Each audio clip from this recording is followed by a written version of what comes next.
It is me, back from Nationals, with of course, you know it, another big event, another progression in the progression series with Magic Rulers this time, or how it's now called Spell Rules. So yeah, I went to Nationals. I asked to get on feature, but they didn't let me because you always go.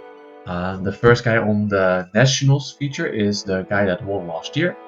So it wasn't me, of course, and this deck is not something that you probably want to see, and if you already lose, the feature match is not yours. But I tried, of course, it's a pretty interesting build, I like it, but next up is Pharaoh Serpent, so I'm really interested. I can play some interesting deck cards, I will say that.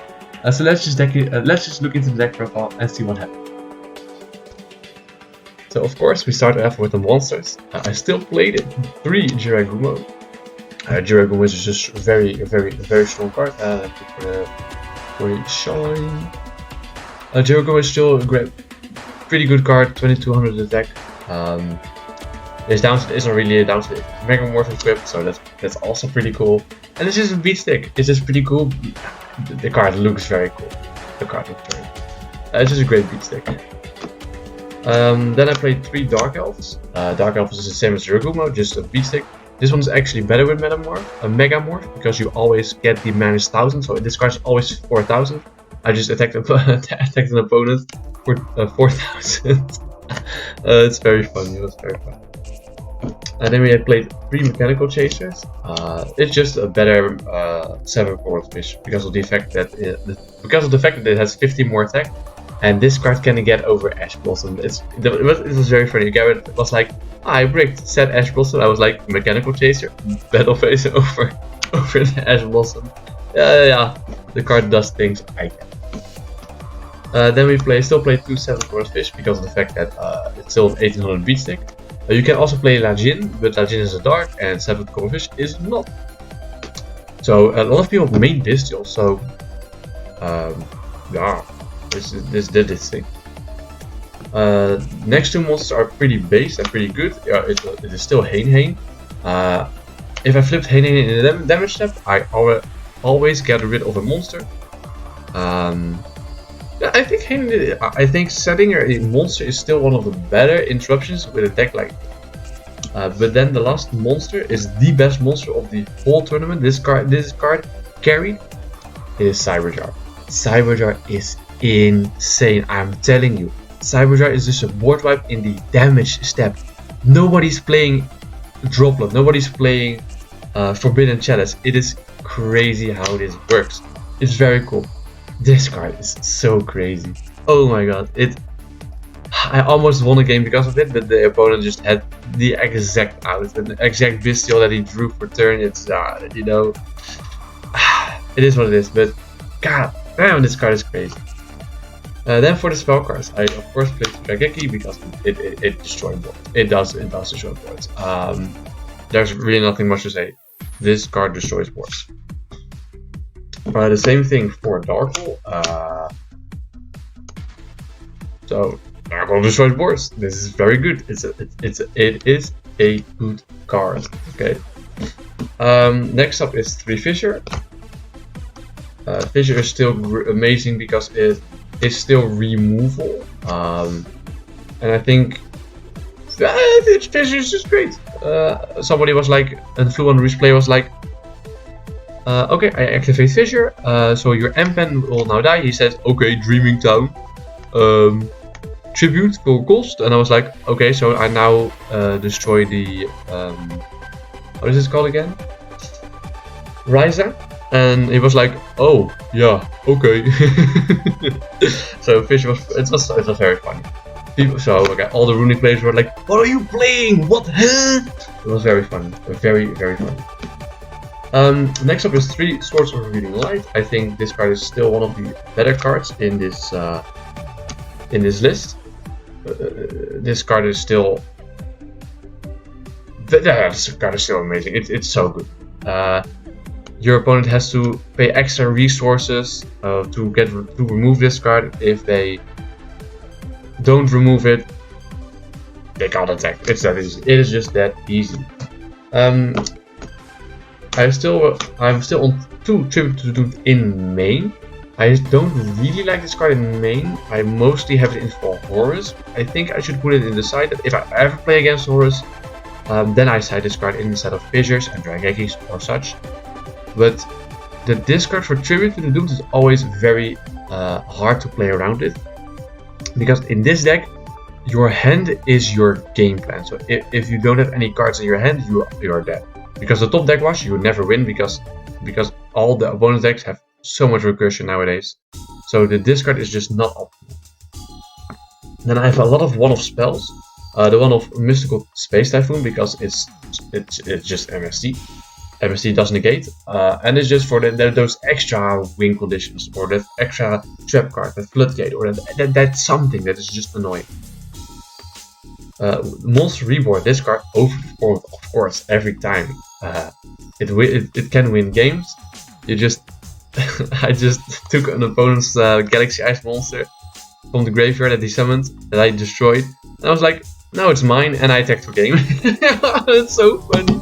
Oh my god, this is such a cool card. I also played Card Destruction.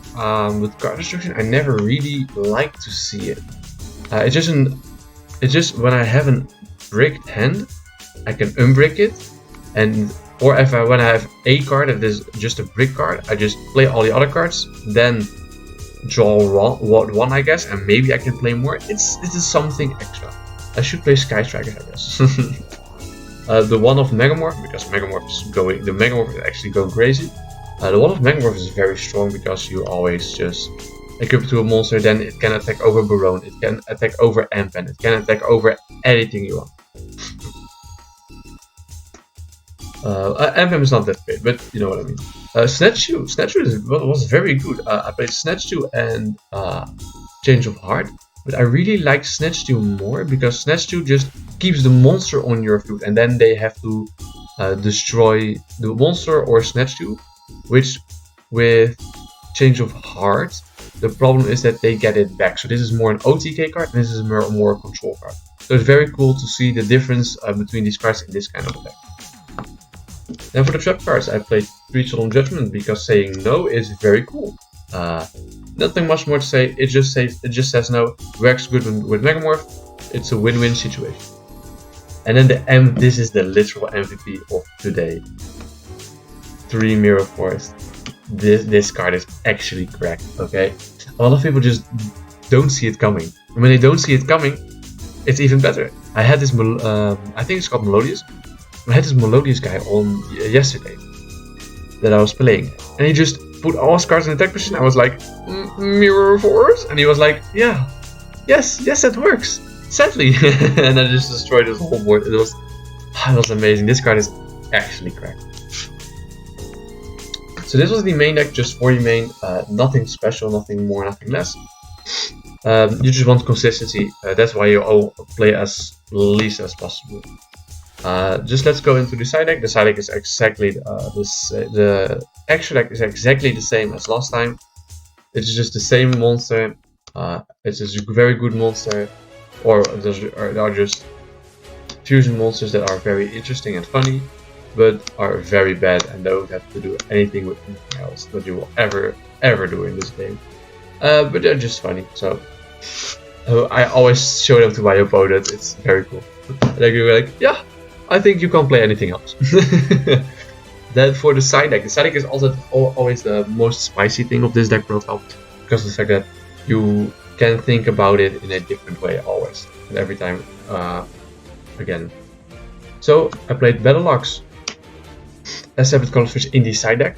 I had this in the side deck because I didn't have much space for anything else that was better, and I always was like, okay, so whenever I go play against Bestials or the Yubel cards, I just side out all my effect monsters or dark and light monsters for these 2 cards, so that I can have less chance of losing. I summoned Battlelocks 3 times this whole tournament, and it didn't work, by the way. It couldn't work. This card got the Ruma Karma Cannon. Imagine this. This card is crazy. It just got flipped face down, and I just flipped it face up back again. This is a crazy card. Good card. Next up is the one of extra MST. It's just against some decks you just want to see an extra MST. It's nothing special. Share the Pain was a card that I used against non-targeted cards or cards that cannot be destroyed by card effects, cards that cannot be affected by other cards. So I cited this only in once because I never got to use it anyway. But the guy didn't summon his tower, so I was like, okay. So now I have just 2 dead cards. That was it. But it's just against a deck that you never can win. It gives you a out. It's just that type of card. Then I played 2 7-2 the Bandit, just against some trap decks or traps that you are like, okay, I don't like that, don't do that, please. Next up is 3 Magic Jammer. Magic Jammer is a very good card for spell cards. Of course, it's this card, so if you side this in, you always send out 2 Tribute to the Doomed, because you never want to, you really never want to have too much discard cards in your deck because you can't afford that. But just negating any spell card is pretty good. Then for the Trapples, just play 2 Trapples because a lot of decks just normal summon. Blue normal summons that you can stop. Snake Eye Ash doesn't really normal summon, but Tempai still normal summons. A lot of rogue decks, or there are a lot of rogue decks that are also normal summon. So this card,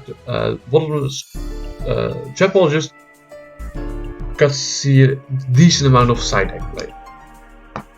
And then the spicy attack card against Tenpai is Dragon Capture Jar. Yep, it is just Dragon Capture Jar, man. This card is actually crazy. This card won me a game against Galaxy Eyes, by the way. This card from LOB, that's so cool. It just puts every dragon monster in defense position. So if you play against Tenpai and you see this card where you go first, because they make you go first, or you let them go first, you just play this card when they have their main phase. You just play this card and their dragon monsters are always in defense, so they are forced to get the Red Rose Dragon. And if they do not have the quick play spell, so they have to pass it to you, then you just can play your board because that's the only board wipe they really have.